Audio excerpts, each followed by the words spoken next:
Antes eu gostaria de fazer uma menção aqui, algo que tem me deixado muito feliz, pastor, que é o encadeamento de temas que nós temos percebido aí na lição da escola sabatina nos últimos trimestres para cá. Curiosamente, quando começamos aí nesse regime de isolamento, de quarentena, nós estávamos terminando uma lição da escola sabatina maravilhosa que tratou do livro de Daniel. E eu fiquei assim impressionado que na exata semana em que nós recebemos essas informações da necessidade de uma quarentena, estávamos estudando exatamente o capítulo 12 do livro de Daniel. Aquele lindo capítulo que fala sobre o Miguel, né, que nós cremos ser Jesus Cristo, a voz de quem os mortos ressuscitarão, né, no final, na volta de Jesus. Miguel se levanta em defesa do povo de Deus. E nós aprendemos naquela lição que, embora os dias em que vivemos sejam complicados e vão se complicar cada vez mais, infelizmente nós temos que ser realistas e dizer que antes de melhorar definitivamente as coisas vão piorar muito, né? Jesus foi claro e nos advertiu quanto a isso, né? Então não temos que ter grandes expectativas com respeito a este mundo, porque ele tem prazo de validade e está se aproximando, né, o vencimento desse prazo.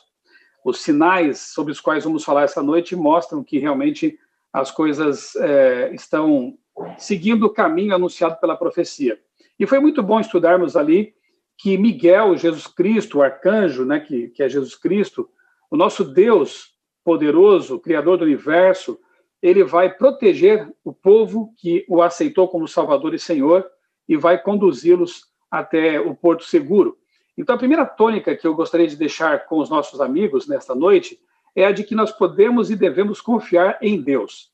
Não importa o que vai acontecer conosco, não importa o que vem aí pela frente, o fato é que nós temos um Deus grandioso, poderoso, amoroso, que nos sustenta com suas mãos poderosas. Então, nós temos que confiar nisso. Eu gosto de pensar na mudança tremenda que aconteceu na vida dos discípulos, né? Eles que estavam lá com medo de serem presos também, como Jesus foi, e, de repente, mudou completamente a vida deles, a disposição deles.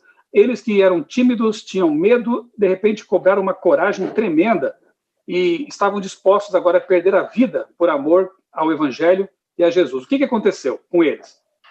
É simples. Eles contemplaram o Cristo ressuscitado. Quando os discípulos oravam a Deus, eles tinham certeza que lá no santuário celestial estava alguém real, alguém em quem eles tocaram, alguém com quem eles conviveram. Portanto, a comunhão com Deus, a certeza de que Jesus Cristo é real, é que nos dá coragem, é que nos dá segurança para enfrentar toda e qualquer situação. E ter certeza de que, a despeito das crises, como diz a Bíblia, o nosso pão e a nossa água serão certos, né? Eu penso que nós veremos no futuro, né, grandes promessas que hoje são aparentemente assim poéticas nos Salmos, se cumprindo literalmente em nossa vida, como, por exemplo, uma mesa será posta diante de nós no deserto, né? Ou então, se for necessário, que o maná caia do céu para nos sustentar.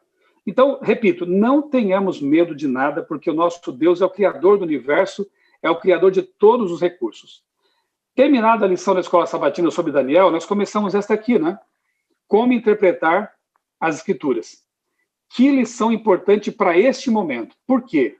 Nós temos visto aí uma série de ideias, de teorias, né, escatológicas, furadas, que têm desencaminhado muitas pessoas. E tudo deriva de uma má interpretação da Bíblia, de falta de estudo aprofundado da Bíblia. Eu vou citar apenas um exemplo que me ocorre agora, quando é que eu estou preparando uma palestra para a semana que vem a respeito dos eventos pós-11 de setembro e pós-coronavírus. Então, isso está bem fresco aqui na minha memória. Quando as torres gêmeas do World Trade Center foram derrubadas pelos terroristas islâmicos, alguns cristãos se apressaram a dizer que isso era o cumprimento de Daniel capítulo 8, quando o carneiro lá do capítulo 8 tem os seus chifres quebrados. Então disseram assim, olha, esses dois chifres então devem representar as torres gêmeas, as duas torres foram quebrados na profecia, elas foram quebradas também no ataque terrorista. Que pena que as pessoas não se dão sequer o trabalho de ler todo o capítulo, né? Porque se lessem lá no verso 20, Daniel 8, verso 20, veriam que o próprio profeta interpreta o símbolo. E ele diz que os 2 chifres são os reis da Média e da Pérsia. Então, percebam, amigos, como é importante a gente, pelo menos, ler os textos no seu contexto, né?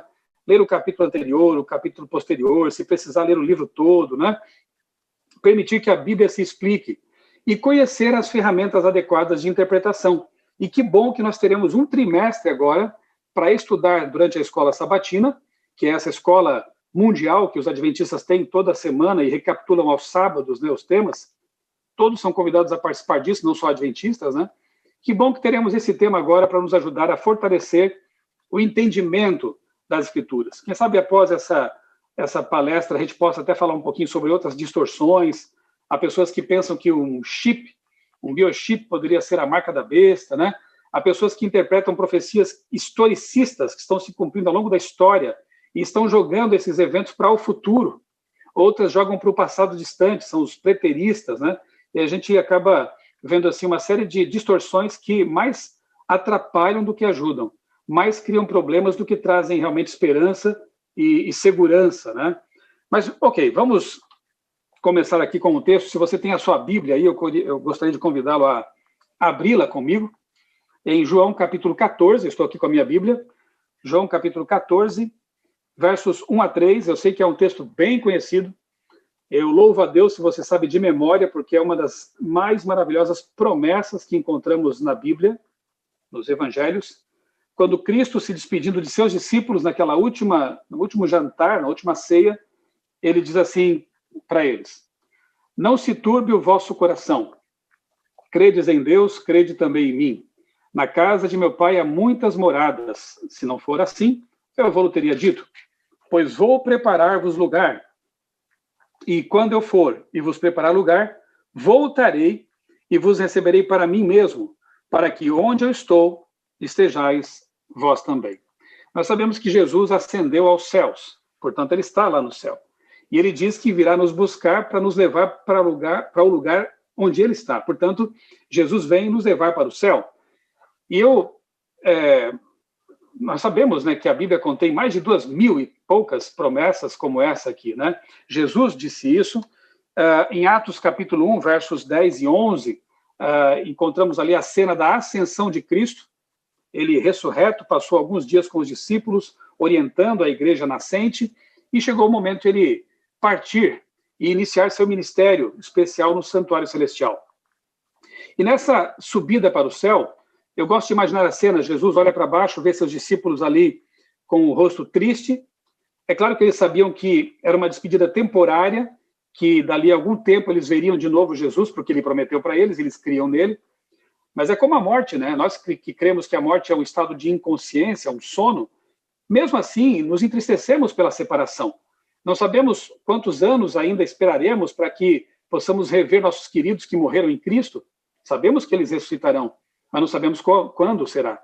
Então, fica a tristeza. Não devemos nos entristecer como os demais que não têm esperança, como diz Paulo, mas a tristeza fica. Então, os discípulos estavam tristes ao ver seu grande amigo, seu Salvador, seu mestre, indo para o céu. E Jesus pede que 2 anjos daquela comitiva que o estavam recebendo, aquela comitiva que o estava recebendo, 2 anjos descessem para confortar os discípulos. E quando eles descem, eles dizem palavras assim muito especiais. Eles dizem: varões galileus, homens da Galileia, por que vocês estão olhando para o céu assim, tão tristes? Esse mesmo Senhor que foi recebido no céu voltará do modo como vocês ouviram subir. Essas palavras nos dão algumas pistas com respeito a como será a volta de Jesus. Isso é importante sabermos também. Primeiro, Jesus foi para o céu com o seu corpo humano. Ele comeu com os discípulos, ele foi tocado pelos discípulos. Tomé, ao contemplar o corpo de Cristo real na sua frente, se prostrou e disse: meu Senhor e meu Deus. Portanto, Jesus subiu ao céu realmente, ele próprio, fisicamente. Se ele voltar do mesmo modo, é o mesmo Jesus que voltará, visivelmente, fisicamente, entre as nuvens, porque assim ele subiu, e rodeado por seus anjos. Então, não se engane, meu querido amigo, minha querida amiga, quando alguém disser que Jesus já veio, voltará, ou aparecerá em esse ou aquele local. Não será assim. Ele virá em glória e majestade, como diz Apocalipse 1:7, né? Todo olho verá, porque será como um relâmpago que cruza o céu de leste a oeste, então vai ser algo muito visível realmente. E ele vem para nos buscar, para nos resgatar. Portanto, a promessa é certa. Cristo prometeu, ele nunca mentiu, tudo aquilo que ele já profetizou, anunciou, se cumpriu à risca, tem se cumprido. Portanto, a única coisa que falta, a sua vinda, certamente vai acontecer. Jesus empenhou sua palavra. Os anjos também prometeram isso. E, em termos de autoridade, eu fico com eles, né? Eu acredito nele. Eu sei que, ainda que demore, ou mesmo que pareça, como diz aquele hino, ele voltará, porque ele prometeu voltar. E o meu Jesus nunca, jamais mentiu. E não seria com um assunto tão sério como esse que ele iria brincar, não é verdade? Então, por mais que as coisas pareçam estar sem rumo, desgovernadas, não se esqueça, quem está conduzindo o volante da história é Jesus, é o nosso Deus. E ele vai conduzir tudo para o desfecho de esperança, né? Eu gosto de pensar na Bíblia como um grande spoiler. Quando a gente está ali lendo um livro, uma aventura ou algum filme, né?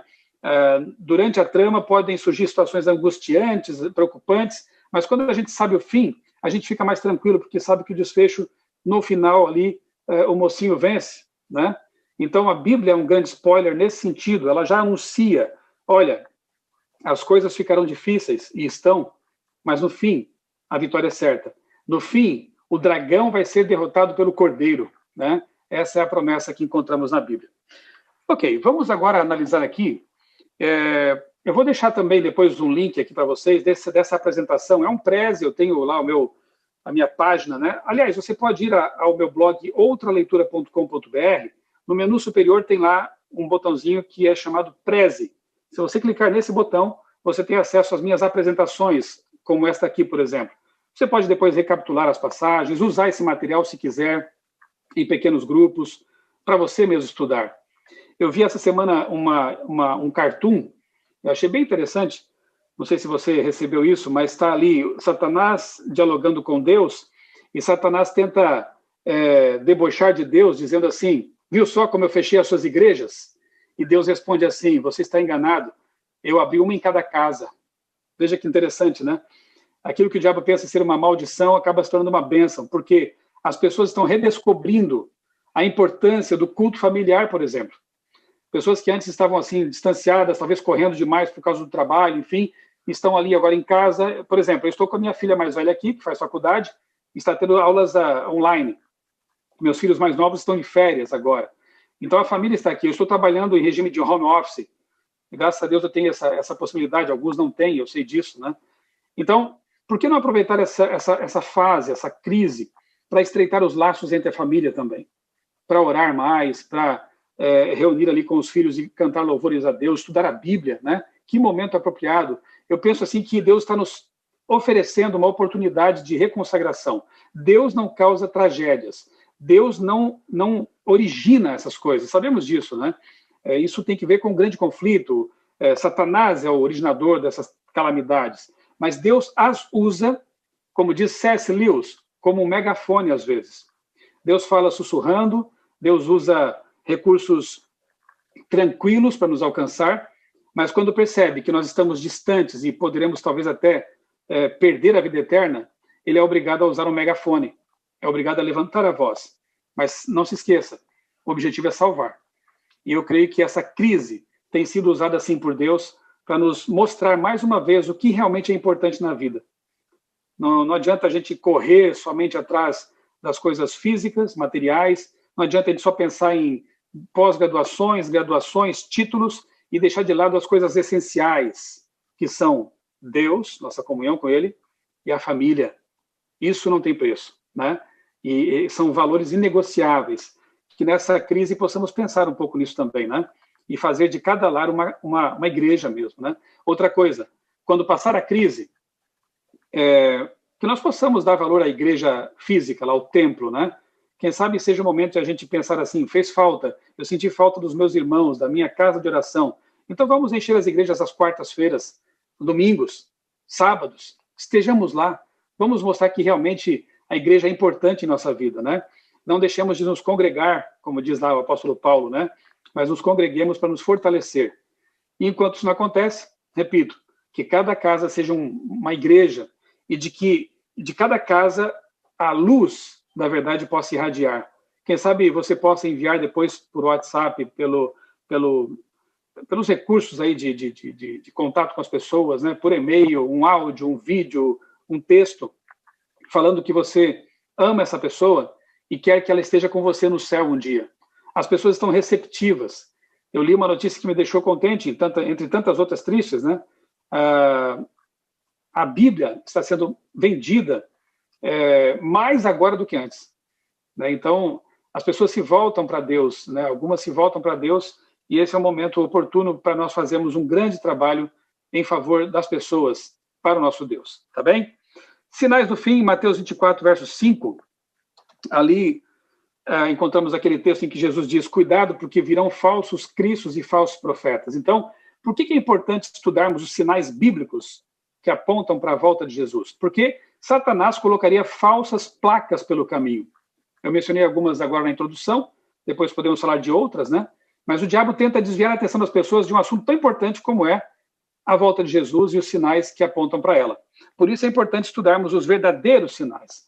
Eu me lembro que em 2012, se não me engano, ou um pouco depois, uma outra falsa profecia circulou por aí, né? Houve um alinhamento interessante na constelação de Virgem. Está aqui na minha tela uma imagem que representa essa constelação. E naquela época, a Lua estava bem nos pés da constelação, aqui, digamos assim, alinhada com os pés da constelação, e o Sol bem próximo da cabeça da constelação, do desenho imaginário que é a constelação. Naquele momento, alguns evangélicos já começaram a entender que isso seria um cumprimento de Apocalipse 12. Lembra o que diz lá? Ele viu uma mulher, João viu uma mulher vestida de sol, com a lua debaixo dos pés. Mais uma vez eu digo, que falta faz um estudo sério da palavra de Deus, para compreender o que significa mulher na Bíblia, quando se fala em profecias, para compreender o que esse sol representa, e por aí vai, né? Então, veja, há muitas falsas placas espalhadas pelo caminho, e nós temos que tomar cuidado com essas indicações que levam para caminhos perigosos. Então, vamos aos sinais verdadeiros, aqueles que foram ditos pelo próprio Cristo. Eu não terei tempo aqui de ler todos os textos, de explorar em detalhes cada um deles, mas você pode depois conferir em sua Bíblia, e, além disso, são textos bem conhecidos, né, para aqueles que estudam a palavra de Deus. Por exemplo, 2 Pedro 3, versos 3 e 4. Esse é o sinal dos escarnecedores. Eu sei que, quando falamos em volta de Jesus, enfim, do mundo, coisa parecida, tem pessoas ainda que acham graça disso, que escarnecem disso, né? Embora haja outras que se preocupem com isso e nos deem ouvidos, e por essas vale a pena pregar. Aliás, eu deixo aqui um outro testemunho que me deixou muito feliz recentemente. Uma professora universitária, ela fez contato comigo e me pediu algum material que tratasse de escatologia, de eventos finais, voltado para agnósticos, ateus, para professores universitários. E Deus colocou no meu coração de produzir uma série sobre isso. Eu estou fazendo agora e postando em meu canal uma série com o título A Profecia, o que está acontecendo com o nosso mundo. São vídeos pequenos, apresentando as principais profecias bíblicas de uma forma mais ao ponto e voltada para esse público a que me referi. Então, como eu disse, há pessoas que estão despertando, sim, para a Bíblia Sagrada, para entender os sinais que apontam para a volta de Jesus, e eu vejo isso como realmente um plano divino, de usar essas coisas para atrair seres humanos sinceros, que talvez precisassem apenas de um chacoalhão para perceber realmente a realidade em que nós vivemos. Então, os escarnecedores cumprem uma profecia toda vez que debocham, que fazem chacota daqueles que anunciam a volta de Jesus. Outro sinal encontramos em Mateus 24, 6 e 7, que é o sinal da guerra. Alguns podem dizer assim, mas guerra sempre houve, né? Desde que o mundo é mundo. Sim, é verdade, mas as duas principais guerras que envolveram praticamente todos os países e que levaram à morte milhões de pessoas aconteceram há não muitas décadas, né? Foram a Primeira e a Segunda Guerras Mundiais. E ali milhões de pessoas perderam a vida, o mundo entrou numa situação realmente complicada depois da guerra, e esses rumores de guerra continuam acontecendo. Agora a imprensa só dá atenção para o coronavírus, né? Mas nesse momento há muitos conflitos armados acontecendo no mundo, né? E outros tantos que foram até evitados. Nós sabemos que o Apocalipse diz que os anjos estão retendo os ventos, os quatro uma representação aí linguística de todo mundo, né? Os 4 cantos da Terra. A Terra não tem canto, né? Mas são os 4 pontos cardeais. Então, uma guerra global envolvendo bombas atômicas, isso aí já esteve próximo de acontecer, mas por algum motivo as forças recuaram. Nós vemos realmente a intervenção divina nesse aspecto, os anjos segurando esses ventos.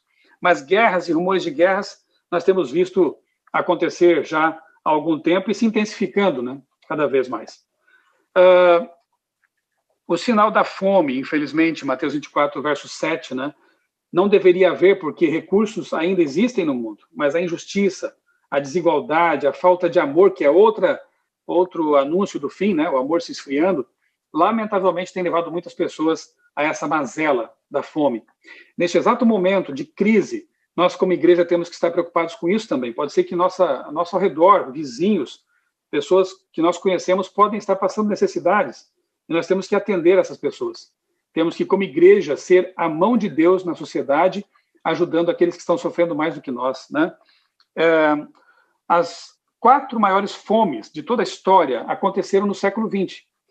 Rússia, em 1921, e também em 33, China, de 28 a 30, Bangladesh, de 43 a 44, nesses 2 anos aí, estima-se que cerca de 20 milhões de pessoas morreram de fome.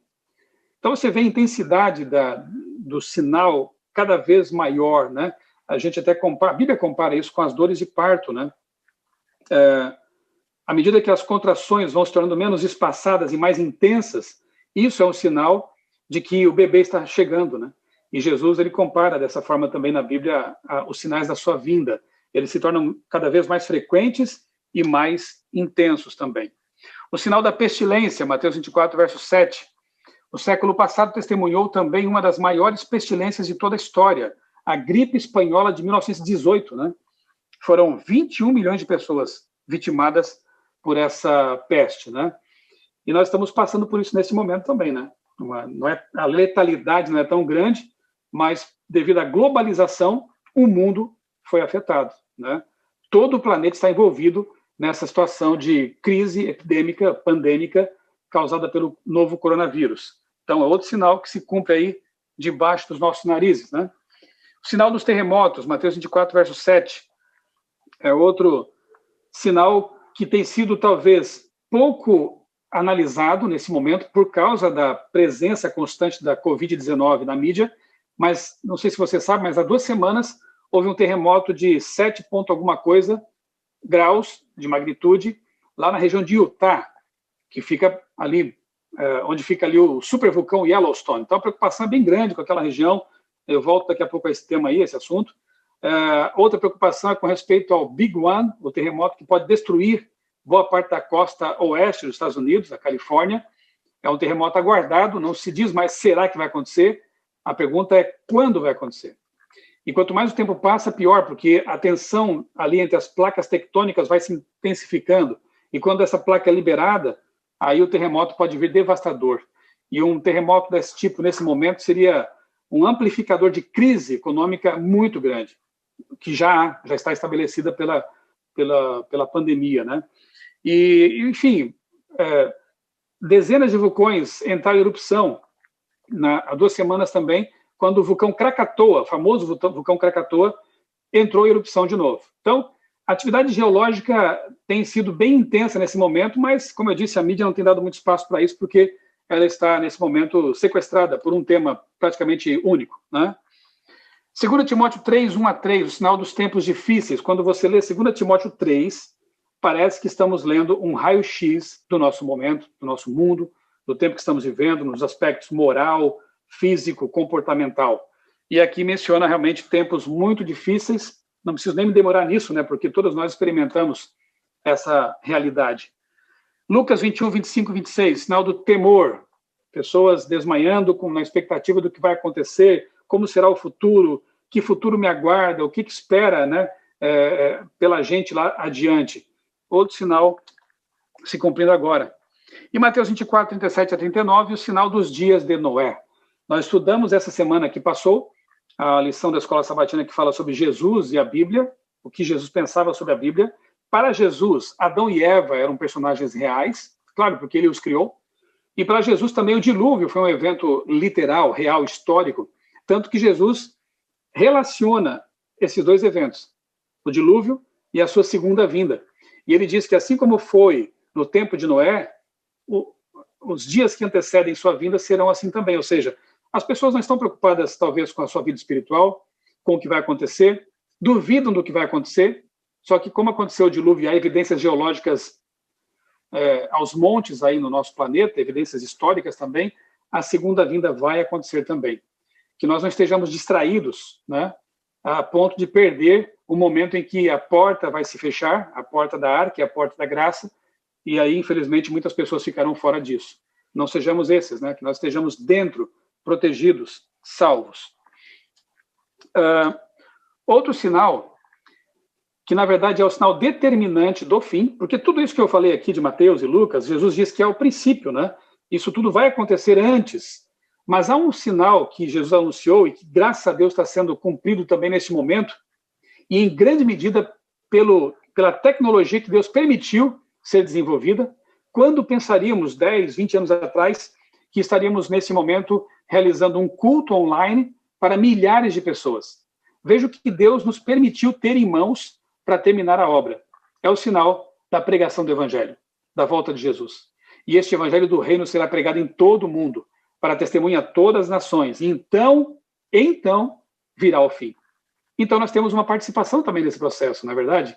Toda vez que eu compartilho a palavra de Deus, toda vez que eu falo que Jesus vai voltar e que nós temos que nos preparar para isso, eu estou contribuindo para o cumprimento do sinal que falta ser cumprido para Jesus voltar.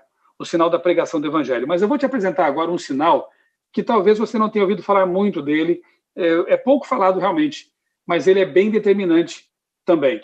É o sinal estas coisas. Mas que sinal é esse? Sinal estas coisas? Simples. Jesus disse que quando vocês virem todas essas coisas acontecendo, o que tem que fazer? Levante a cabeça, porque a sua redenção se aproxima. E eu quero te apresentar esse sinal nesse momento, o sinal estas coisas. Você percebeu que tudo que eu falei aqui tem acontecido neste momento, nessa fase da história, não só com maior intensidade, mas com muito mais frequência? Então, o fato de tudo isso estar acontecendo neste momento nos mostra que realmente a nossa grande esperança se aproxima. Não sabemos o dia, não sabemos a hora, nem nos compete saber disso, porque Jesus não nos revelou essa informação, porque Ele quer que estejamos preparados a cada momento. Aliás, a nossa vida é tão frágil, tão passageira, né? E frágil mesmo, que eu não sei o que me aguarda o dia de amanhã. Eu não sei se eu vou ser infectado pelo vírus e que tipo de reação meu organismo vai ter. Alguns passam por isso de forma tranquila, quase nem manifestam sintomas, outros, por algum motivo, têm complicações respiratórias e alguns vão a óbito. Eu não sei o que me aguarda. Eu sei que eu espero em Deus. Eu sei que eu tenho um Deus Todo-Poderoso que cuida de mim em vida e, se for o caso, também em morte, vai guardar a minha sepultura até a volta de Jesus. Disso eu sei. Mas, pelo fato de a vida ser tão frágil, na verdade, o senso de urgência devia nos acompanhar o tempo todo. Porque eu realmente não sei o que vai acontecer daqui uma hora, daqui meia hora, daqui um dia, uma semana. Então, na verdade, a urgência é muito maior do que só saber quando vai ser a volta de Jesus. Aliás, se aparecer alguém por aí dizendo que Jesus vai voltar nessa data ou naquela, você já pode até descartar de imediato, porque é um falso pregador, né? Jesus não nos disse quando seria sua vinda, porque Ele nos quer preparados todo o tempo. Ele nos quer preparados pelo motivo certo, não por medo do fim, mas por amor a Ele e à verdade. Esse é o motivo certo, pelo qual nós temos que realmente estar prontos e preparados. Não esqueça, então, desse sinal. O sinal, todas essas coisas. Tudo está acontecendo nesse momento, nos mostrando a brevidade do tempo. Eu quero agora, rapidamente, mostrar para você o que você já sabe, naturalmente, que a vida nesse planeta é tremendamente frágil. Que se não fosse por Deus, eu não sei realmente o que seria de nós, né? Quer dizer, eu sei, né? Não seríamos nada. Mas houve momentos já no passado recente em que nós estivemos por um fio como o planeta Terra. Por exemplo, em 2012, nós escapamos por apenas uma semana de uma tempestade que seria tempestade solar, uma ejeção de massa coronal, que seria devastadora para a Terra. Uma tempestade semelhante aconteceu em 1859, veja bem, 1859. Naquela época, todos os telégrafos dos Estados Unidos, por exemplo, foram queimados, foram destruídos, transformadores explodiram. Só que em 1859, o ser humano não dependia tanto assim de energia elétrica, né? Não éramos tão dependentes. Se acontecesse isso de novo em 2012, e quase aconteceu, imagine então o que seria do mundo sem internet, sem poder abastecer seu carro, porque as bombas elétricas não funcionariam, sem poder acessar sua conta bancária, porque hoje tudo depende de energia elétrica e de internet também, sem GPS, sem uma série de coisas das quais dependemos como sociedade moderna. Seria um caos. O Sol, de quando em quando, ele emite essas ejeções de massa coronal, essas explosões, esses flares solares. Como ele é uma bola, elas vão para todos os lados. E em 2012, uma dessas veio em nossa direção e, por muito pouco, não nos atingiu em cheio. Um professor aqui da Universidade do Colorado disse que se a erupção solar tivesse acontecido uma semana antes, a Terra teria ficado na trajetória. Veja só. Outro gráfico que eu quero mostrar para você, deixa eu posicionar melhor aqui para você ver esse gráfico aqui na tela, na sua tela. Está vendo? Isso aqui é uma entidade que acompanha, né, os abalos sísmicos no planeta e faz medições constantes e produzem esses gráficos aqui. Então, você percebe aqui no começo, onde eu estou apontando aqui, 1900, 1910, 1925, 30, 45, 50, 60, 70, 80, 1995, 2000, agora veja 2008 o que aconteceu. Um aumento absurdo da quantidade de sismos, de terremotos, desses que são tidos como os de maior magnitude, acima de 7 graus. Esse gráfico está desatualizado, naturalmente, eu preciso obter dados aí de 10 anos para cá para atualizá-lo, mas a quantidade tem sido cada vez maior, realmente, de abalos, e isso tem preocupado os especialistas. Eu mencionei o Yellowstone, o supervulcão. Aqui está uma imagem que mostra qual seria o raio de destruição caso esse vulcão explodisse, né? Aqui está, então, a localização dele, no Parque Yellowstone. Um raio de 100 milhas iria pelos ares, e outro raio aqui seria afetado pela nuvem de poeira, né? Talvez pelo avanço, né, daquelas nuvens superaquecidas, iconoclásticas, né? Piroclásticas, melhor dizendo, piroclásticas. Então, a devastação seria realmente algo assim terrível e levaria o planeta a uma crise financeira muito forte. Mencionei o Big One e outras coisas. Quer dizer, a vida aqui nesse planeta é muito frágil e, portanto, nós temos que nos apegar ao Salmo 121, versos 1 e 2.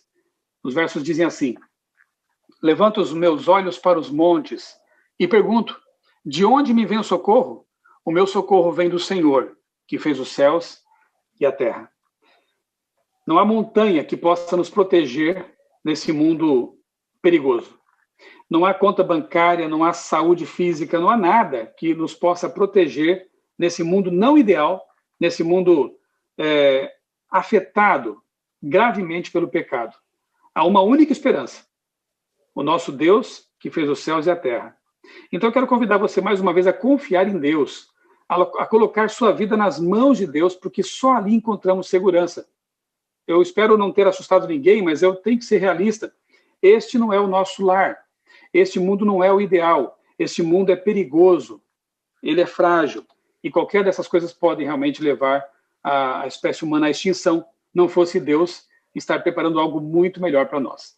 Eu quero convidar você a ler também no meu blog outraleitura.com.br essa matéria que eu publiquei semana passada, Eventos Estranhos e Esperados em Tempos de Pandemia, em que eu faço uma análise detalhada nos desdobramentos dessa pandemia, o que está acontecendo no planeta, e coisas que pareciam impossíveis poucos meses atrás estão acontecendo agora. Quem sabe no nosso bate-papo daqui a pouquinho, a gente possa lidar, trabalhar, discutir um pouquinho algumas dessas coisas aí, né?